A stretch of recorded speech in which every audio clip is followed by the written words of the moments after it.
वाटोळ केलं हे काही मराठ्याने विसरू नका. एकजुटीचा फायदा घेऊन समाज कसा मोठा करता येईल याच्यासाठी आपल्याला पुरी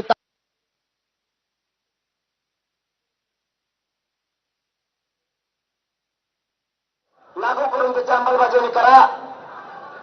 सातारा संस्थांचे गॅजेटियर सुद्धा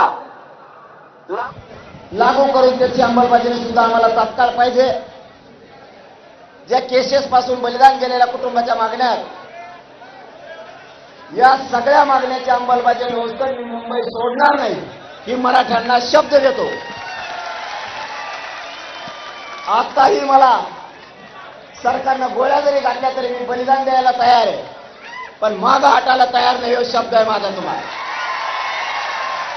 मी या समाजासाठी मैदानात येऊ वीर मरण पत्करायला तयार आहे, पण हटायला तयार नाहीये. तुमची फक्त जबाबदारी तुम्ही पार पाडायची. माझ्या मराठ्याचे मान खाली होईन असं एक काही इथले आंदोलक मराठ्यांनी वागायचं आहे. मोठं आपल्या जातीला करायचं, मोठं आपल्या लेकरा बाळाला आपल्याला करायचं. एखादा राजकीय कार्यकर्ता येऊन हट्ट धरी मला तिकडेच गाडी न्यायची, सरकारने सहकार्य नाही केल्यावर मग तो हट्ट असतो आम्हाला तिकडेच जायचं. सरकार सहकार्य करताय तर मग आपणही जायचं. दारू कुणी प्यायची नाही. दारू पिऊन गाड्या कुंकडं घालू नका. माया कानावर वाईट गोष्ट आली नाही पाहिजे. पुन्हा तो शब्द वापरतोय. माझ्या समाजाला खाली मान घालावं लागण्याचं एक पाऊल उचलायचं नाही. मराठ्यांना विजय दिल्याशिवाय आणि डोक्यावर गुलाल टाकल्याशिवाय इथून हलायचं सुद्धा नाही. पण मराठ्यांची मान खाली होईल असं एकही पाऊल मराठ्याच्या पोराने उचलायचं नाही.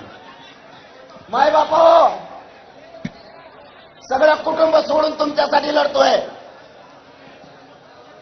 मी या समाजाला कुटुंब मानलंय.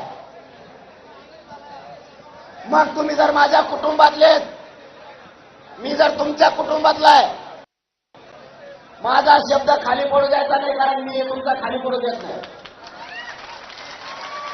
माझं कुटुंब त्याची उभी राख रांगोळी झाली तरी चालत, पण या समाजाचं मला वाटोळं होऊ द्यायचं नाही. म्हणून कुणाला बोलायला संधी द्यायची नाही. घाई गडबड गोंधळ करायचं नाही.